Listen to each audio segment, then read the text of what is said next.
I boarded the last train of the night. The station was empty, yet the sound of footsteps kept following me from one car to the next. The clock above the turnstiles read 11:59 p.m. when I swiped my ticket. The scanner beeped, but the sound was faint, tinny, like an old recording played too many times. The barrier clicked open sluggishly. The station was deserted, not just empty. The tiled walls, once white, were stained with grey streaks of moisture. Advertisements peeled from their frames, their colours dulled to sepia. A poster of a happy family riding the metro sagged forward.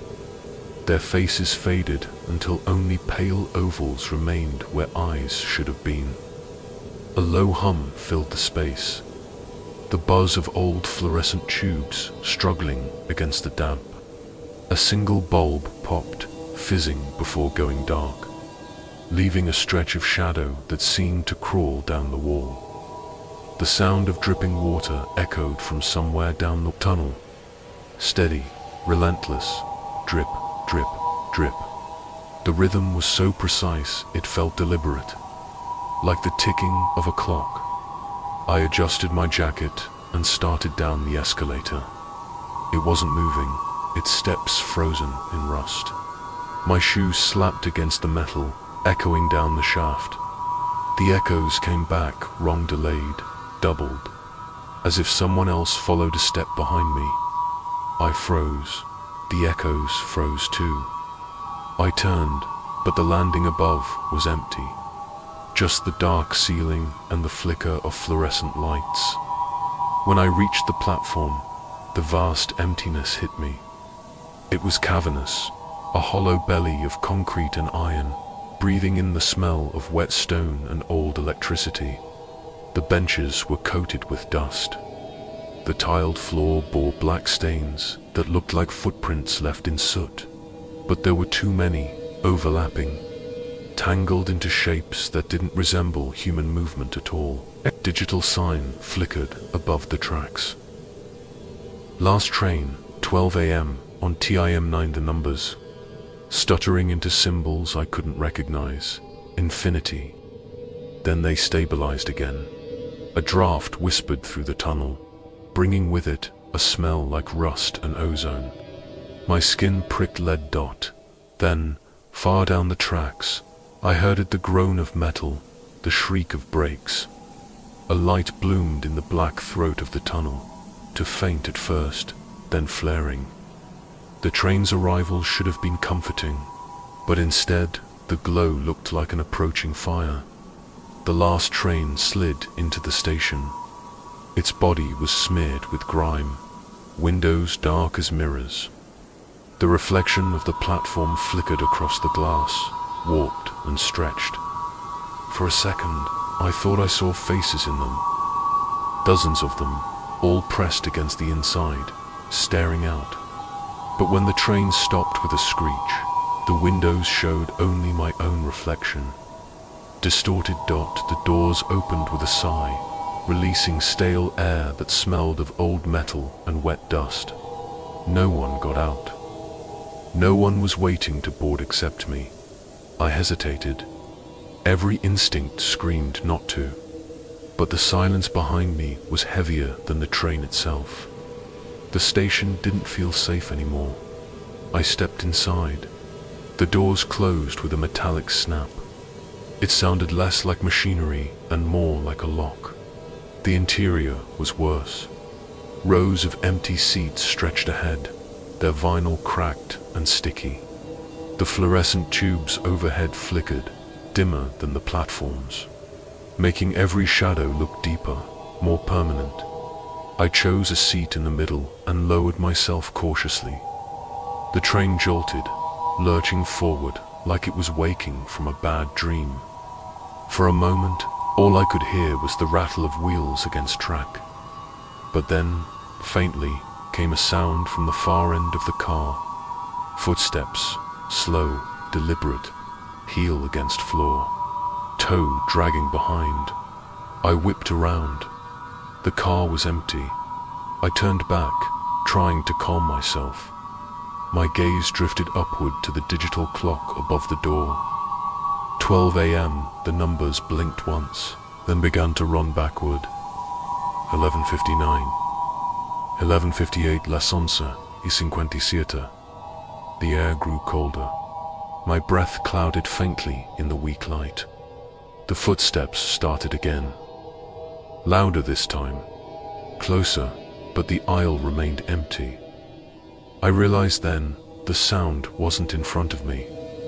It wasn't behind me. It was all around me, as if the train itself was walking. The train rocked forward, wheels screaming against the rails as if reluctant to move. My reflection jittered in the window, breaking into slices of light every time the overheads flickered. The footsteps hadn't stopped. They trailed up and down the length of the car, soft at first, then heavy enough to rattle the floor beneath me. Each time I turned, nothing. Just row after row of empty, cracked seats. I told myself it was in my head. An echo. Old trains make noises. But when I pressed my palm against the seat beside me, the vinyl shifted under invisible weight, like someone had just sat down. I bolted upright, my chest tight. The air felt thicker, metallic. I tried to move toward the front of the car, but the floor beneath me lurched. The lights blinked out. For a second, the world was nothing but black, and in that blackness, I heard breathing. Not mine. Slow, ragged, wet. When the lights came back, I wasn't alone. 4 seats down, across the aisle, a figure sat slumped forward. I hadn't seen anyone bored. They wore a coat so dark it seemed to swallow light, the hood pulled low. Their hands rested on their knees, fingers too long, bent at odd angles. "Hey," my voice cracked. "You okay?" The figure didn't move. I took a step closer. The train jolted, and the lights buzzed overhead, dimming again. When they steadied, the figure's head had turned. It had no face, just a smooth, pale surface, like wet paper stretched over a skull. I staggered back, slamming into a pole. My scream died in my throat. The figure twitched first one hand, then the other, before collapsing sideways onto the seat. The body folded in on itself, flattening until it was nothing but shadows seeping into the cracks of the vinyl dot.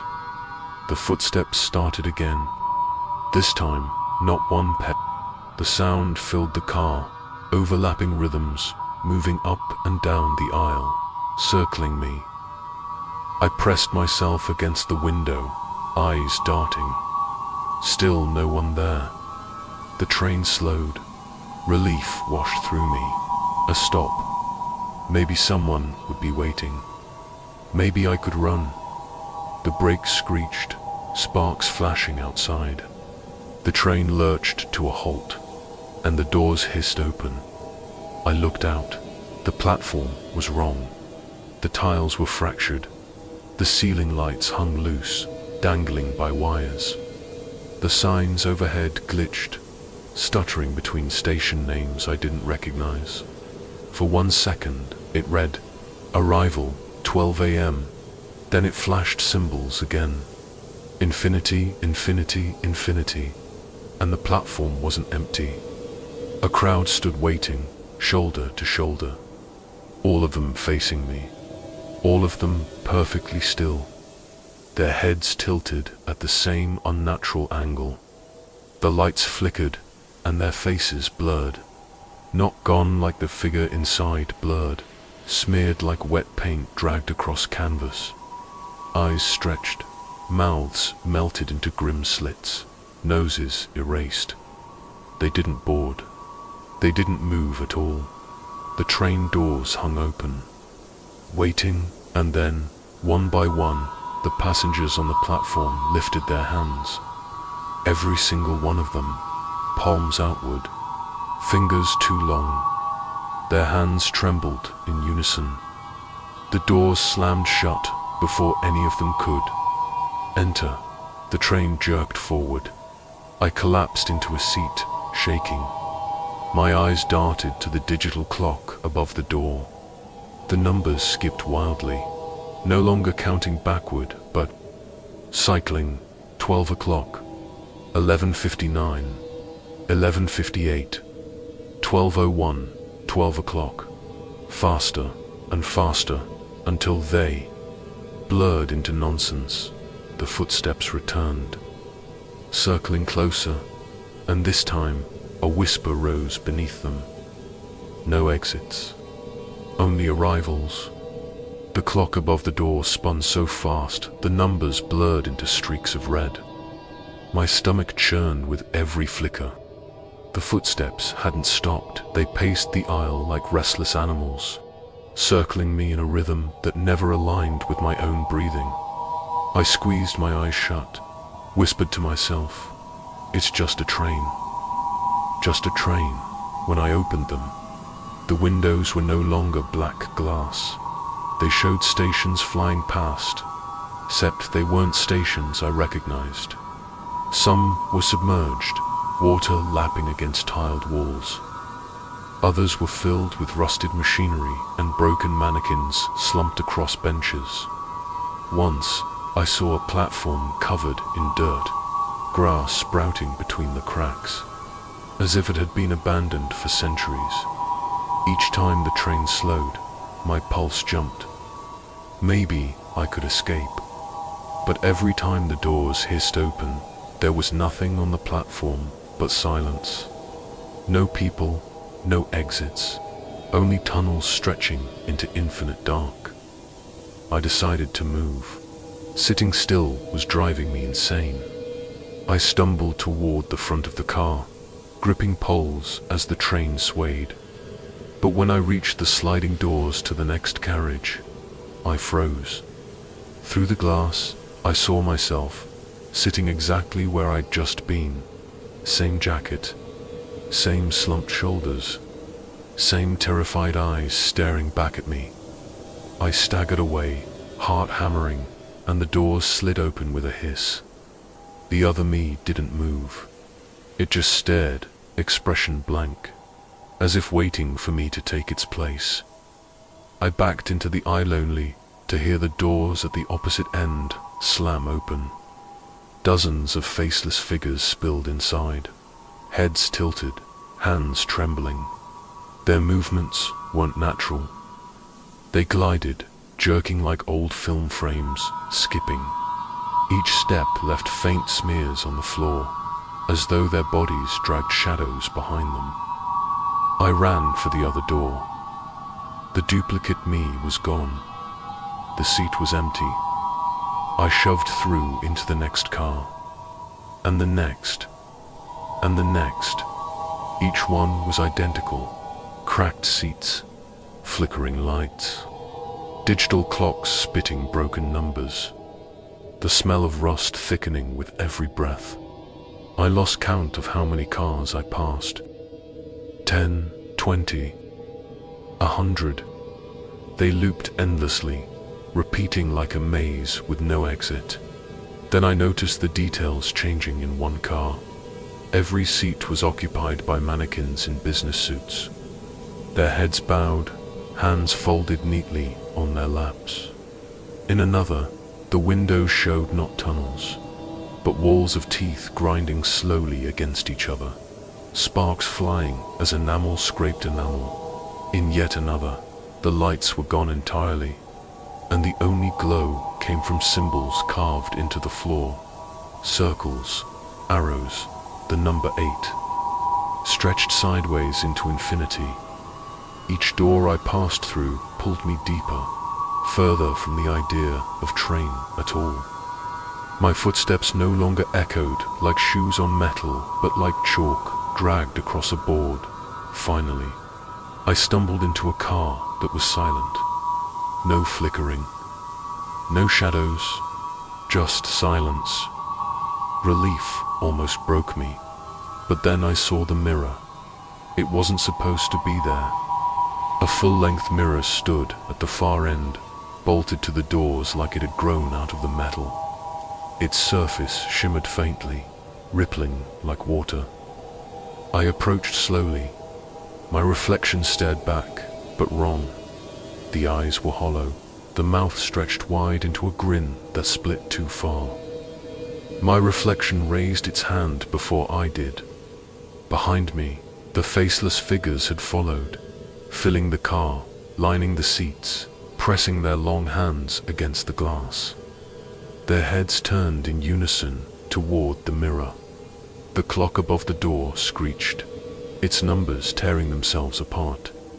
For a moment, it didn't show time at all, only the word : arrival. And then the train lurched violently, throwing me forward. I hit the mirror and fell through. I didn't hit glass.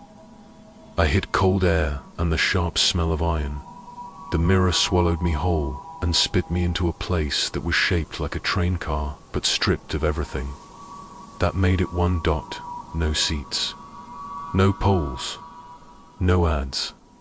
Just a narrow corridor lined with black tiles that hummed faintly under my shoes. Fluorescent tubes ran along the ceiling like a bone-white spine, some buzzing, some dead. At the far end stood a door with no handle dot above it. A clock frozen at 12 a.m. Its hands didn't tick. They twitched like a throat swallowing. Behind me, the mirror sealed with a ripple.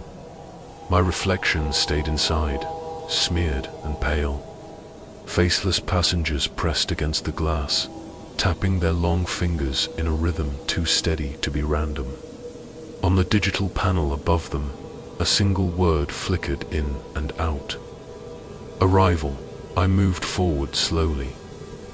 Each step squealed against the tiles like chalk dragged across slate. My shadow stretched unnaturally, pulling at my feet, and as it shifted, shapes appeared on the ground ahead. The first, the outline of a pocket watch, thin as smoke, numbers faint but visible. The second, a wall clock etched wrong, its numbers rearranged, 13 where 1 should be, 0 where 12 belonged. The third, the infinity symbol. Sideways, 8 glowing, faintly white. They weren't decorations. They were choices, or a toll. I stepped onto the watch's shadow.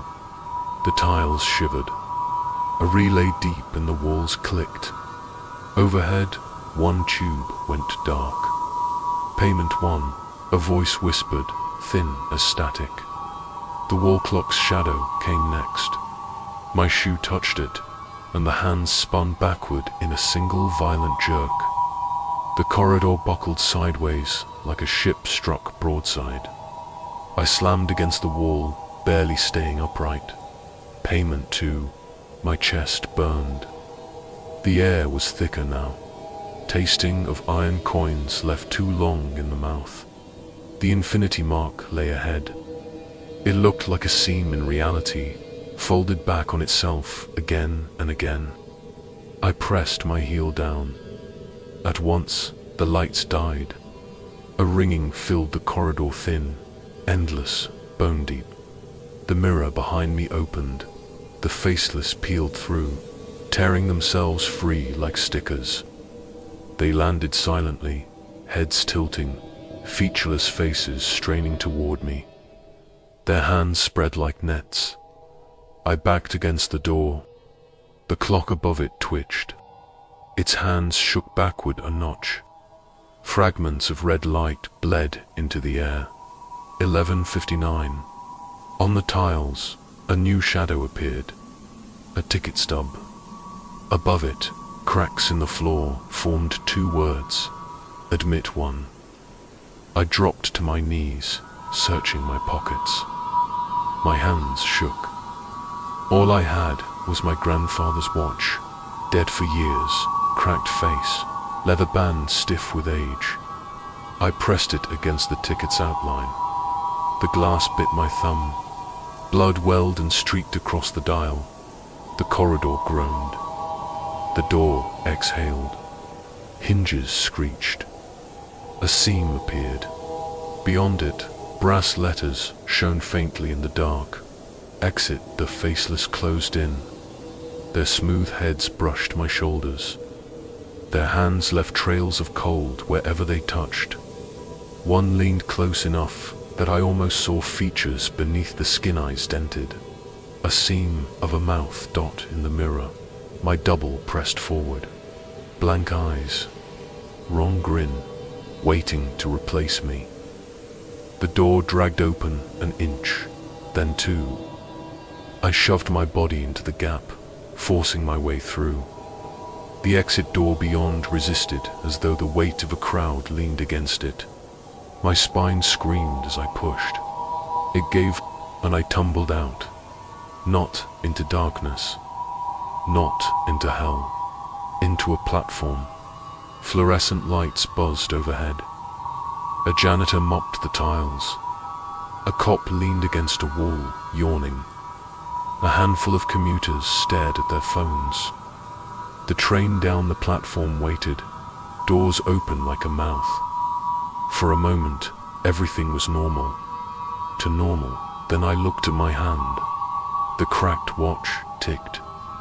12:01 a.m., the first time it had moved in years. Each pass of the second hand cut across the smear of my blood, dragging it like ink on the wall. A cheerful ad glowed.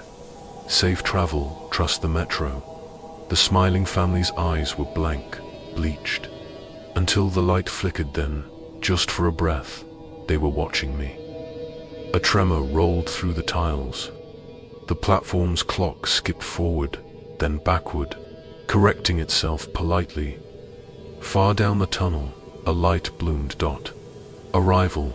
I didn't wait to see if it was mine. I tell myself I escaped. I remind myself I walked out of that exit door, that I felt the rain on my skin, that I saw the streetlights of the city above. But the more I repeat it, the less I believe it. What if I never left? What if the surface is just another station, dressed up to look like the world I knew? The signs are everywhere. The clock in my apartment ticks, but only when I'm not looking. The moment I glance at it, the hands freeze at 12:01 a.m. My phone alarms don't ring anymore. They buzz in a low, metallic drone, like a train brake grinding against iron sometimes. I hear footsteps in the hallway outside my door, heavy, measured, a whole crowd moving in rhythm. But when I open the door, the corridor is empty. Only the faint smell of ozone lingers, sharp enough to make my eyes water. I keep finding tickets, crumpled slips of yellow paper tucked into my pockets, slid under the door, wedged between my books. They're blank except for one word, stamped in smeared red ink: return. The worst are the dreams. I dream of standing on the platform again. Except this time, I'm not alone. Rows of faceless passengers line the tracks, heads bowed, each holding broken watches in their hands. Their movements are synchronized, their breath a single hiss. When the train approaches, the lights overhead flicker not on and off, but forward and backward, like time rewinding. The rails glow with impossible colors, bleeding into the dark. And then the doors open. Inside the car, every seat is filled with me. Copies of me. Some asleep, some staring, some gnawing at their fingers until blood streaks the glass. And when I try to turn away, I see another reflection in the window, a pale, eyeless version of myself, smiling wider with each stop. I wake drenched in sweat, clutching my jaw. Sometimes a tooth lies in my hand, not loose, not broken whole, intact, as if it had been passed to me. The ledger in the mirror wasn't just recording names. It was recycling them. Guests in hotels, passengers on transits, all the same. Different doors, same hunger. We're all just entries in a book that never closes. I wonder how many times I've ridden already. How many times I've checked in. Maybe this isn't the first. Maybe every escape is just another carriage, another loop. The city has grown strange. Streets don't meet where they should. Elevators stall between floors. Shadows wait under staircases like open mouths. It feels less like I left the metro and more like the metro followed me up here. Wearing the city as a disguise, the watch on my nightstand ticks louder each night. The crack across the glass has widened into a spiderweb, pulsing faintly like a heartbeat. Sometimes, when I hold it close, I swear I can hear announcements whispered through the fracture. Next stop. Yours. I don't ride trains anymore, but I see the rails anyway. They shimmer on wet asphalt after rain, vanish when I blink. They curl through alleys and basements, under doors and across ceilings. Sometimes I wake with the imprint of ridged steel pressed into my back, as if I'd been sleeping on tracks. The truth. You can leave the metro. You can claw your way into the night. You can taste the air of freedom. But once you've been inside, once you've heard the doors close, once the ledger has your name, there is no leaving. Not really. The train is still arriving. I hear it in the walls. I hear it in my veins. I hear it when the world goes quiet and the clocks all hold their breath. And one night soon, when the watch finally shatters, when the doors hiss open again, it won't just be for me, it will be for all of us, because the train doesn't stop when it's full. It stops when it's hungry, and it's starving.